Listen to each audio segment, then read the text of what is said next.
A senhora? Você? Seja muito bem-vindo. Seja muito bem-vindo. Essa mensagem também é para vocês, né? Assim como para todos os outros, porém para vocês tem um significado um pouco mais especial em função do entendimento da dinâmica de como funciona aqui a casa e as coisas que são feitas aqui. E a todos que já vieram e já conhecem, a gente sempre segue a mesma lógica aí de conversa, mas é sempre edificante.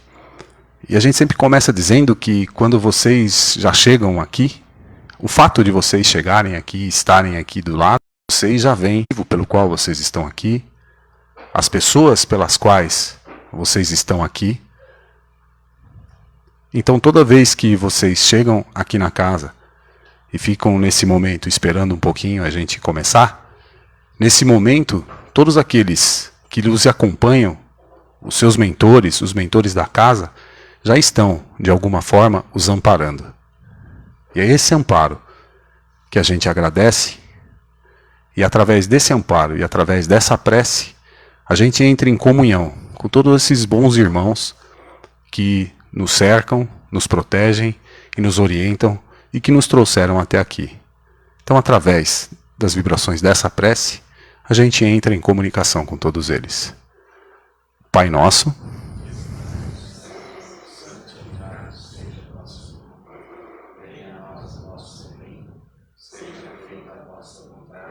assim na terra como nos céus.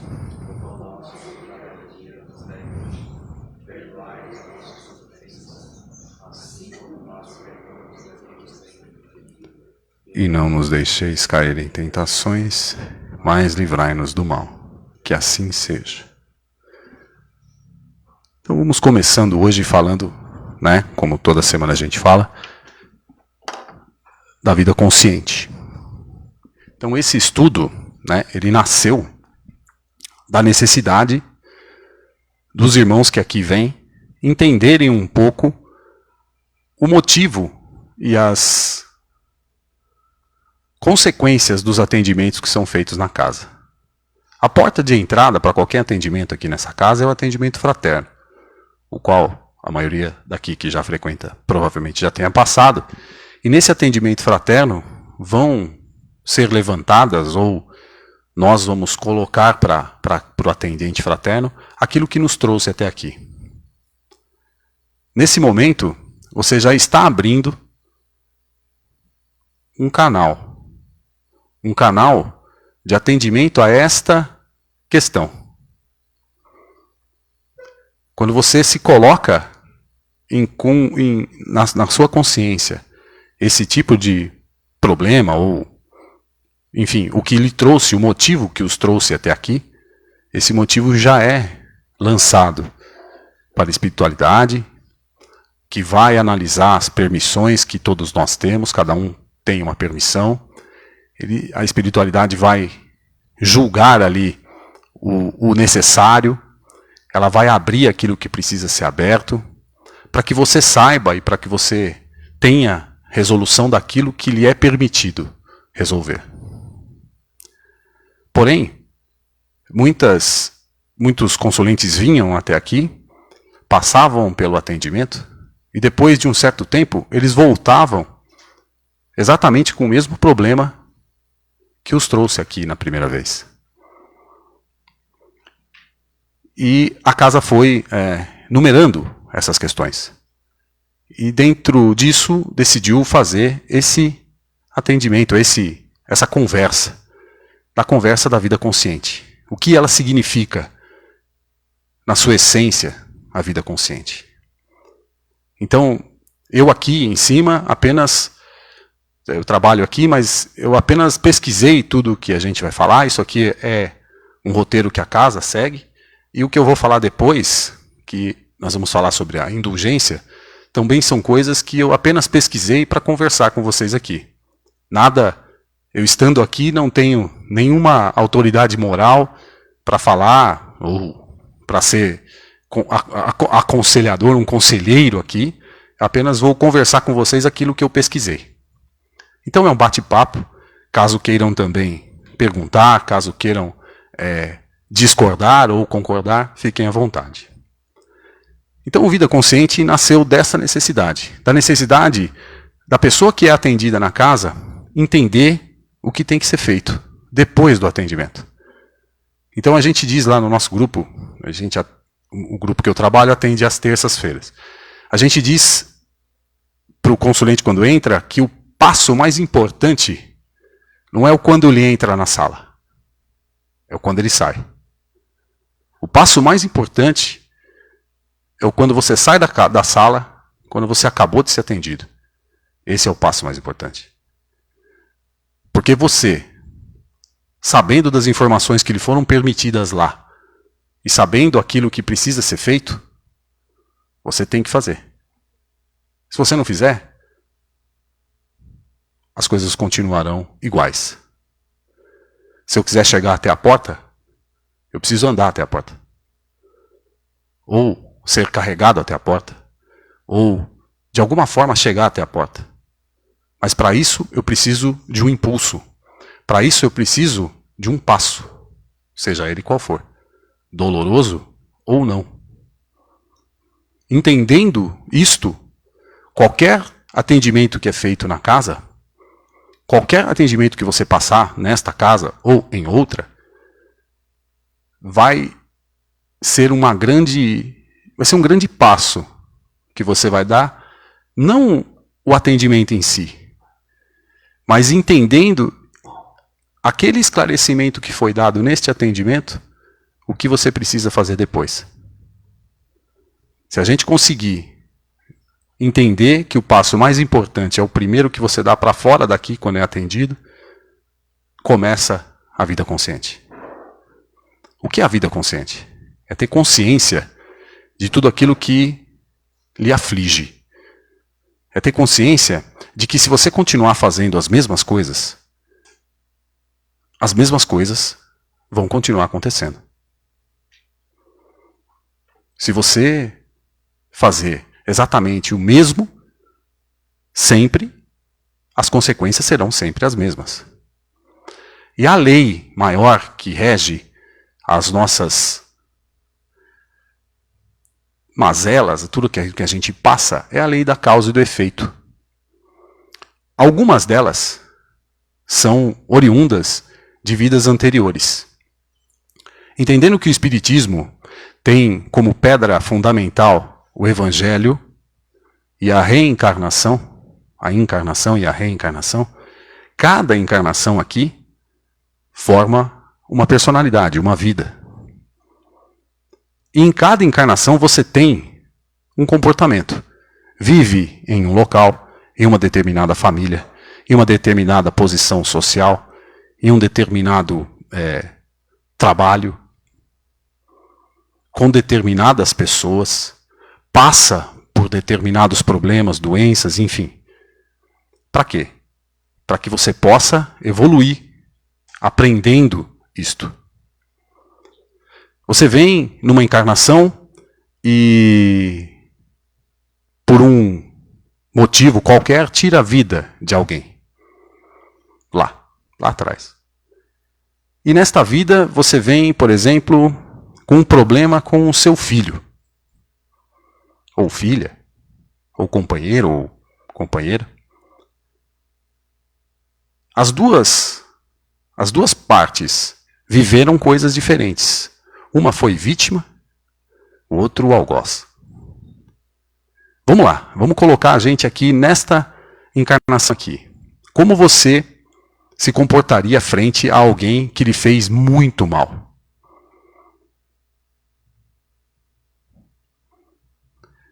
É exatamente isso que acontece com os espíritos lá atrás, com as vidas e com as personalidades lá atrás. Essa personalidade, cada encarnação forma em nós uma personalidade.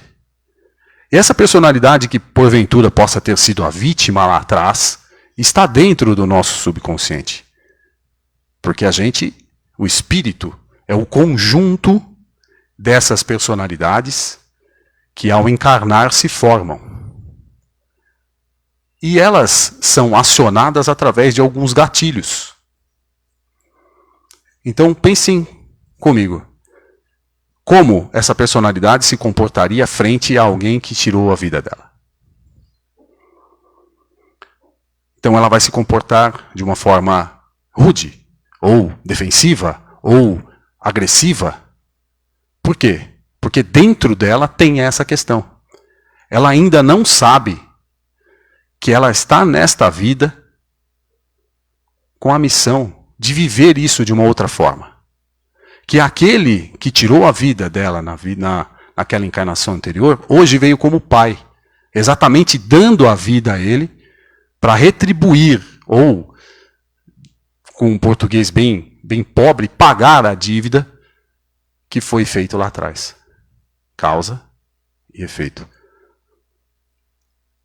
E a mágica, se existe mágica, está em compreendendo isto, viver de uma forma diferente. Eu digo isso porque vários atendimentos que a gente faz aqui na casa acontece exatamente a mesma coisa. Está aqui o nosso amigo Guilherme também, que trabalha aqui, né? A grande maioria, inclusive, deles tem a mais ou menos o mesmo caminho. Se a gente conseguir entender isso, a gente vai para casa e se o filho da gente brigar com a gente, o que a gente vai fazer? Esse é o passo mais importante. O que te trouxe aqui? O meu filho briga muito comigo. Aí você vem aqui, passa para o atendimento. Nesse atendimento, se lhe for permitido, às vezes não é, se lhes forem permitido, vão saber, ele tirou a minha vida na vida anterior e fez isso. Ótimo. A gente encaminha essa personalidade do filho, que trabalha para encaminhar, né? Nós aqui somos apenas os instrumentos, nós não fazemos nada, quem encaminha a personalidade é a espiritualidade, quem nos orienta é a espiritualidade, a gente só é a caneta que escreve. Só. Então a gente passa por esse atendimento e essa personalidade deste filho que nem sabia que havia desencarnado é encaminhada. Ótimo. Então está tudo certo. Nesse ponto está tudo certo. Aí o pai ou a mãe ou quem quer que seja sai daqui, chega em casa, o que faz? Briga com o filho. Vai adiantar alguma coisa? Não. Ele vai voltar aqui, daqui a 8 meses, com o mesmo problema.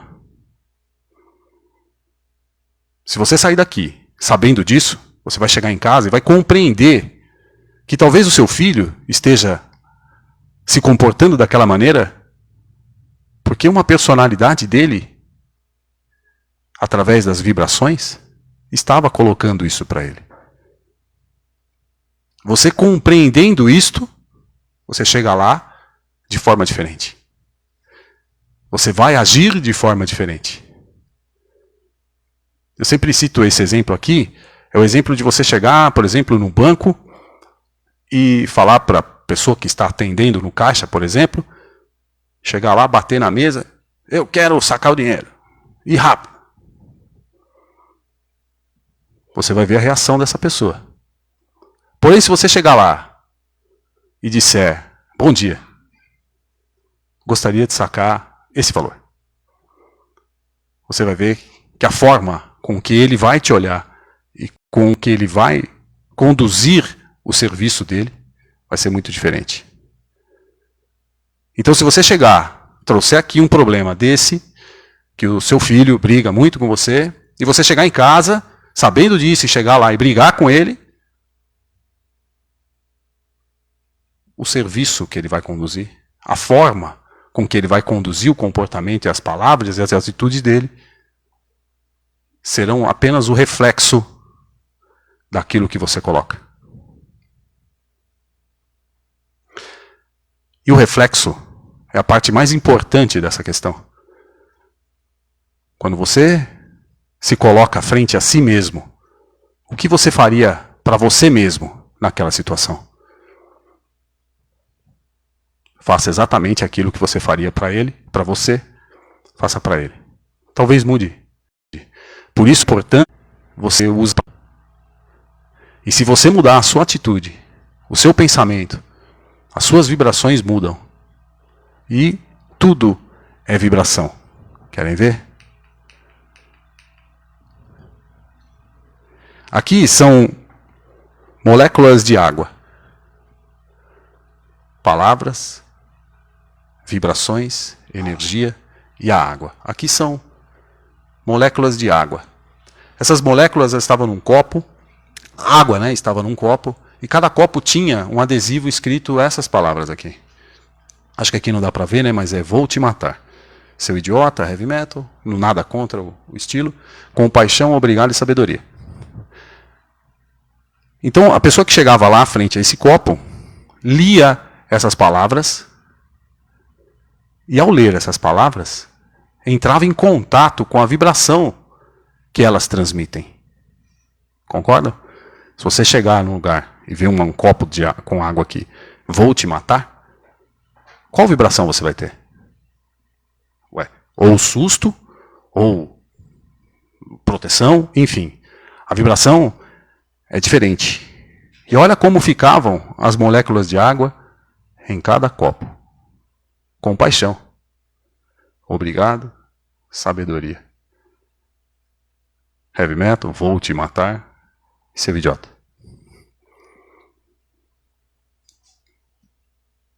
Então tudo que a gente faz volta pra gente. Tudo que a gente vibra volta pra gente. Se a gente faz exatamente as mesmas coisas acontecerão se a gente continuar fazendo o mesmo. E a gente, pelo menos, eu estou mais ou menos nessa idade aqui, mas nessa idade aqui, 70% do nosso corpo é água. Lembra das moléculas da água? É essa vibração que você está colocando nas suas moléculas de água que tem dentro de si.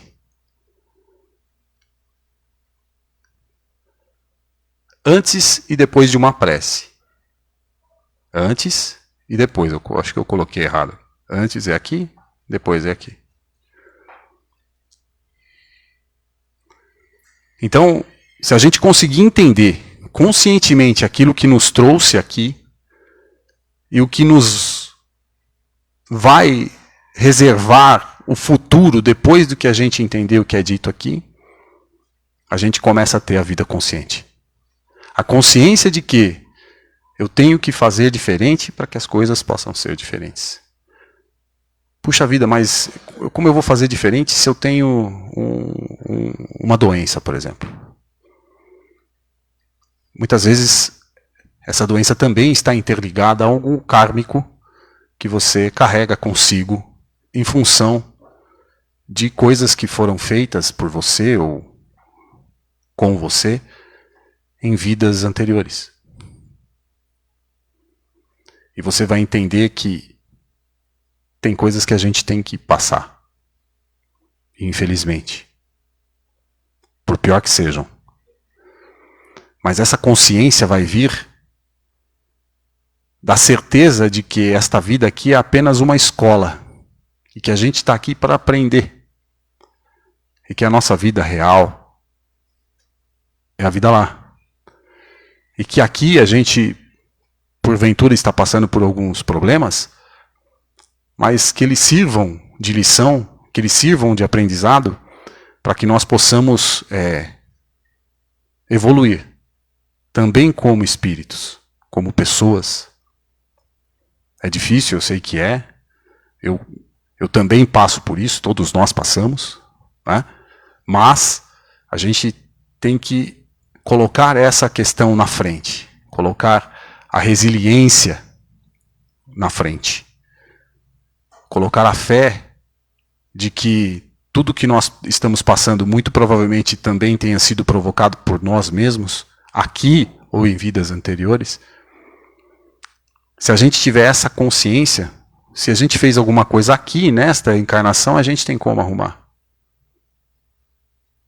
Então esta encarnação é a mais importante de todas.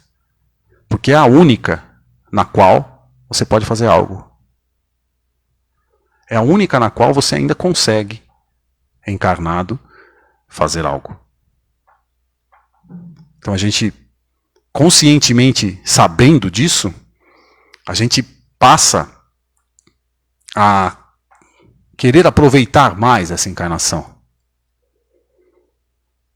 a vida a gente já aproveita. Nós estamos vivos sempre, desde que fomos criados por Deus. Mas desta encarnação a gente tem que levar algo e a gente tem que fazer algo agora. É difícil, eu sei que é. Eu não estou falando aqui porque eu faço isso. Estou falando aqui porque eu preciso também me convencer disso. Porque eu também preciso fazer isso. Né? A gente é humano, a gente erra, a gente acerta, a gente comete erros, a gente acerta em outros lugares, mas ao falar aqui, não necessariamente eu estou dizendo que eu faça exatamente isso que eu estou dizendo. Estou dizendo que, pelo que eu li, esse é o caminho. Pelo que eu estudei e pelo que a doutrina nos passa, esse é o caminho. Então, através da prece, através de atitudes, a gente tem que nos convidar todo dia a sermos diferentes. O nosso trabalho é nos convidar todo dia a entrar em um lugar diferente. A entrar em um lugar onde nós possamos fazer algo para mudar aquilo que a gente pode mudar para nós e para o nosso próximo. Então todo dia a gente tem que ler um convitinho que a gente mesmo possa deixar escrito nas nossas mentes, ou escrito num papel mesmo, para que a gente possa entrar nesta festa. Na festa da evolução. Aqui, nesta encarnação. Tudo bem? Tudo certo?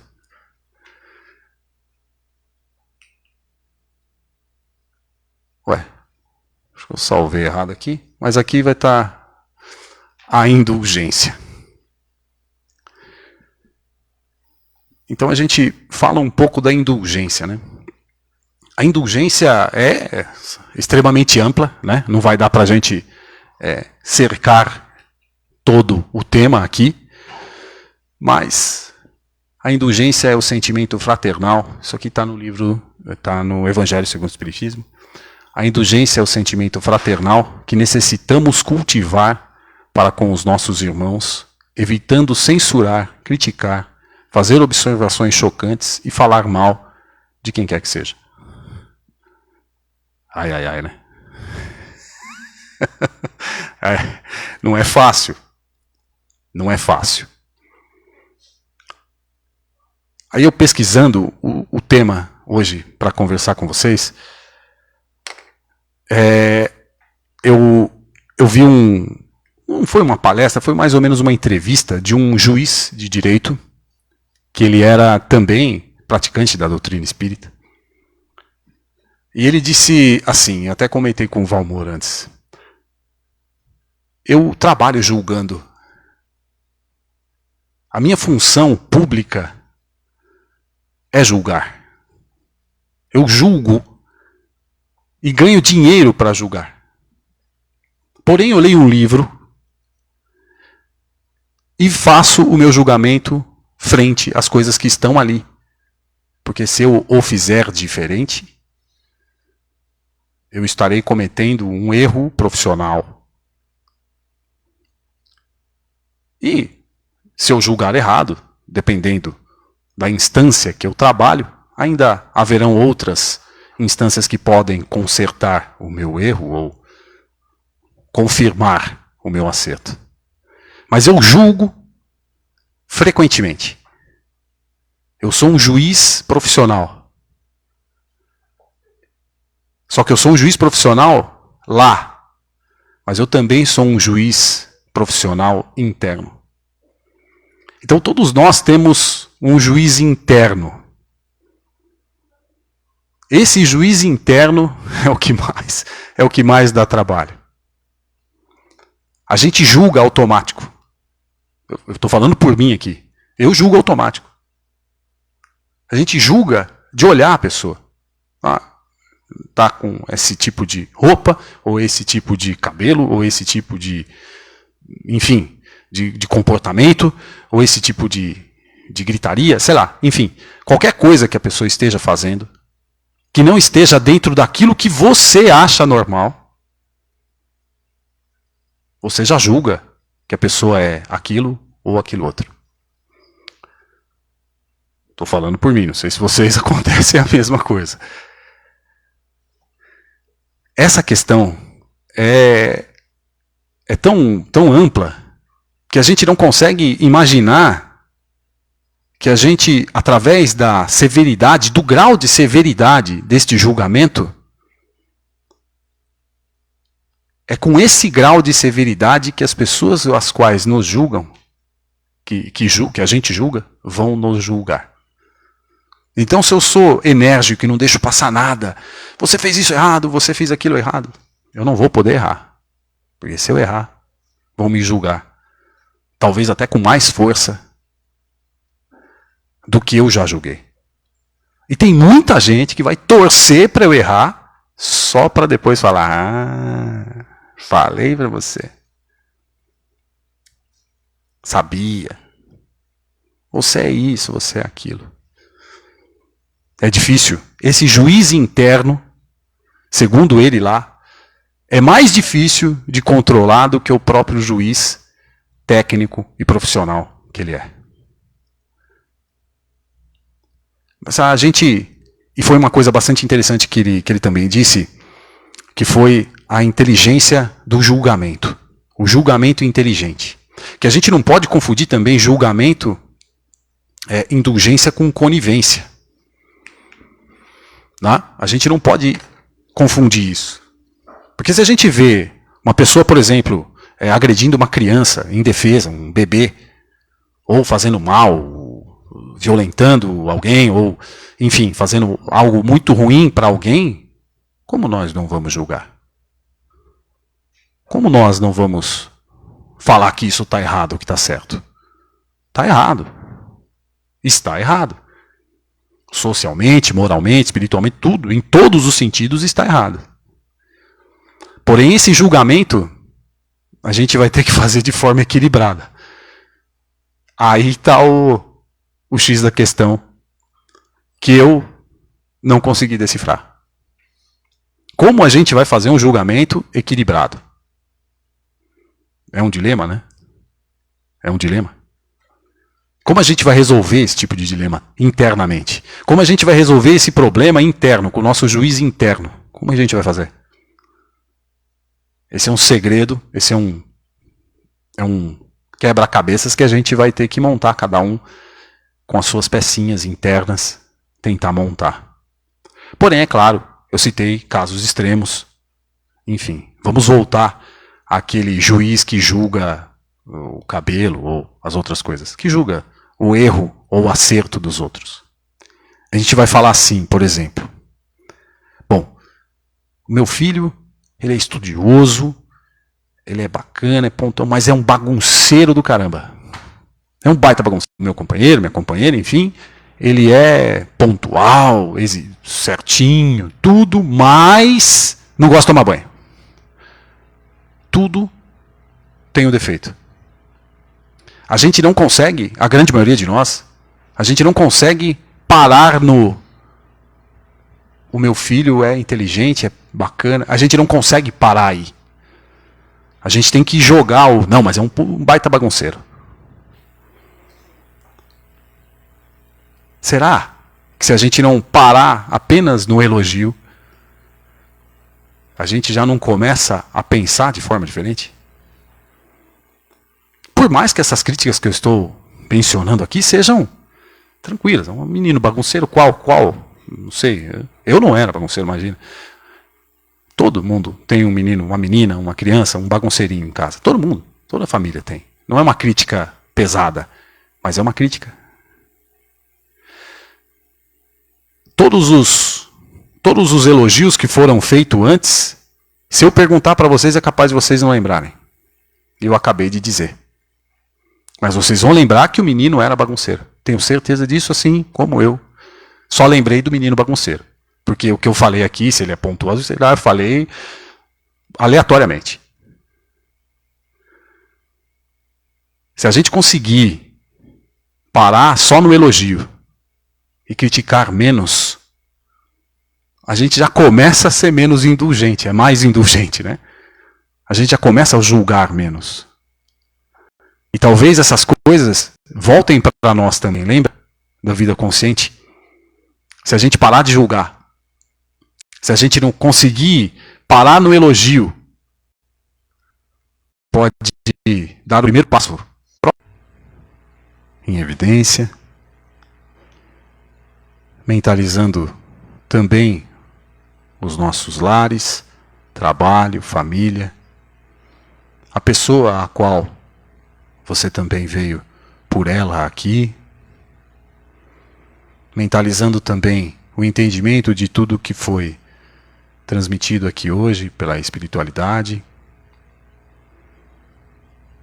para que nós possamos absorver toda essa energia que desce do alto da nossa cabeça, passa por todas as células do nosso corpo, coloca em nós o equilíbrio, coloca em nós a força, a resiliência e a certeza de que tem um Deus maior, olhando por tudo aquilo que nós mais queremos. E que nas mãos dele tudo será resolvido. Que assim seja. Muito obrigado a todos. Boa noite.